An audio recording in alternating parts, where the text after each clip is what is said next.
Hello, I'm Elgato, and welcome back to the video. Today I have something pretty interesting to share with you all because it is going to be one of the big Easter eggs of Minecraft which has been waiting under the game's surface, at least in the Java edition, for several years now. For the past 4 years this has been inside the game and not many people know about it. I genuinely didn't know anything about this until I just heard one comment saying debug mode and I was like, what's that? And then I went into the game and I discovered one of the most interesting things that the developers use to test the game that I wanted to show you so you can check it out yourself, or if you don't want to check it out you can see this video as just a full explanation of what debug mode is and why it's so fascinating to look at. So hopefully you do all enjoy this video. You can like it if you do like it because it helps out the channel a lot and lets know you do like Easter eggs and weird under the surface stuff like this, because again this is something the developers use, but it's also a really cool Easter egg just to look around and it teaches us a few things about the game that perhaps you didn't know before. So yeah, let's go straight into it, shall we? And let's show you how to do this. So you want to start a new world, you can pick any name you want. We can call it debug mode, we can call it, you know, cats, if whatever you want to do it, you can just set your world like that. But you want to go to more world options and you want to find world type and you want to shift click it. So you press shift and then you click, and then if you click all the way through, it goes through the original ones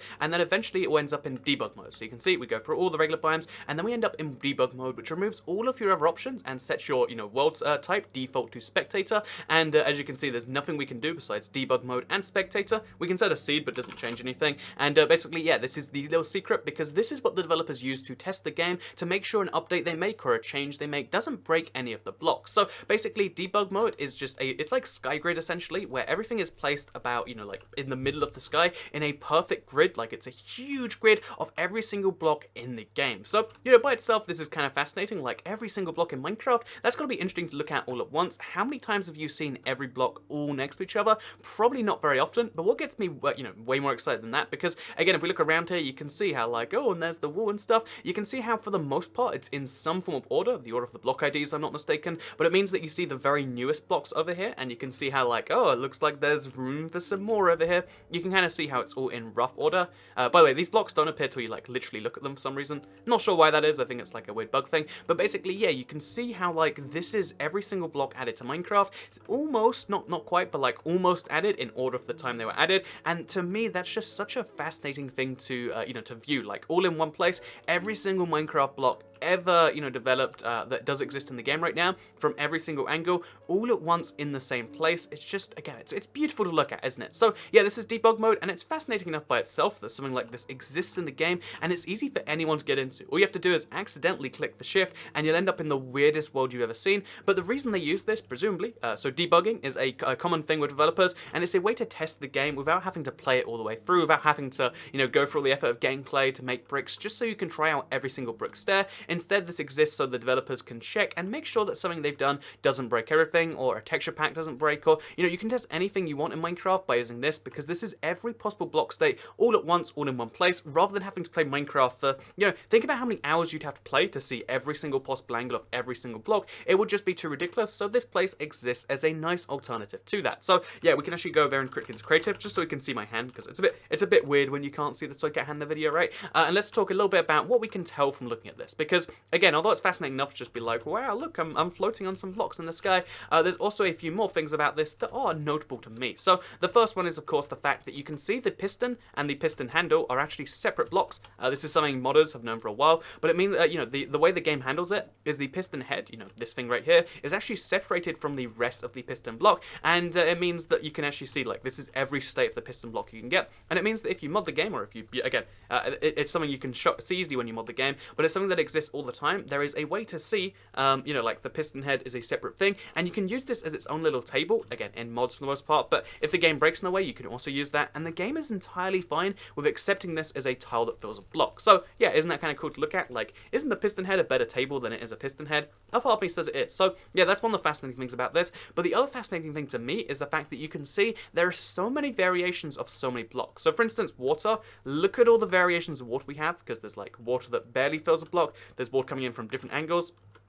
The game here is to check that the water is looking good in every single angle, and isn't that a fascinating thing to look at? Also, fire, look how, okay, so consider there's this many blocks just for dispensers and redstone and the basic stuff, but now look how many different angles there are to view fire from. This is how many, you know, technical blocks exist for fire. This is how many different things the game renders, and to me, you know, this is fascinating enough by itself, until you get to the redstone where you realize that, oh my god, there are so many possibilities for redstone. There are so many different possible ways that redstone can be generated. Like, oh yeah, that's by itself, but going up at the the side of a block, this is going up the side of a block, and being on the next one. There's so many like different ways redstone can be, connected, and this is every single possibility, and just look how many there is. This is how many different ways redstone can generate the game, and when you look at this, you really begin to realize that the Minecraft developers, again, they need this because when you're developing new features in any game, pretty much every game has a debug mode, pretty much every development software has something to debug code, and this is why it's necessary, because there's so many states of this. And imagine if only this one was broken, just this, you can't break it. So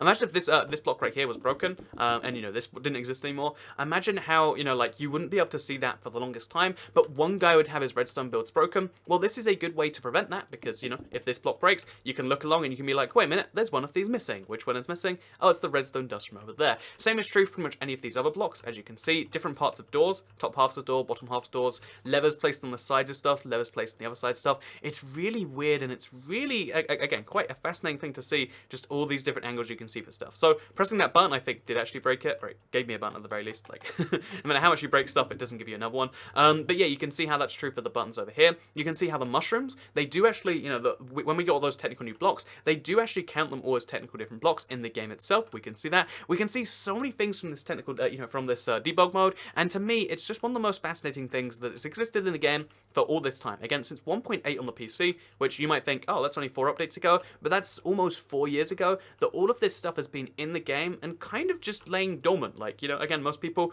probably not familiar with it, and also, maybe if you go through this, like, if you have never seen this and you have the Java version and you want to, like, see some new Minecraft blocks, there's a chance you'll spot something here where you're like, I've never even realized that that's a technical block that exists. Like, oh yeah, the top half of iron doors placed like this, or it's kind of fascinating that even after all the time we've played, I've probably put in thousands of hours in Minecraft. I know a lot of you are in the thousands too, or the hundreds, or even if you played dozens of hours of Minecraft, you definitely haven't seen every possible block combination, and, that almost then inspires me. It doesn't, because this would be such a terrible idea, but if you wanted to do the most ridiculous challenge ever, try and then complete, so go into survival, and try and get every single block possibility in a, like, grid like this, because it is possible. I mean, the redstone, because you have to have blocks nearby them, would be a bit trickier, and the fire, again, not quite possible. But if you look at every single other alternative, you can see how, like, getting every block in Minecraft in every possible state would be a pretty weird thing to do. And again, I'm not going to say you should do it, because, like, it would drive you insane to try, but again, it's kind of fascinating that this many different ways to see blocks exist,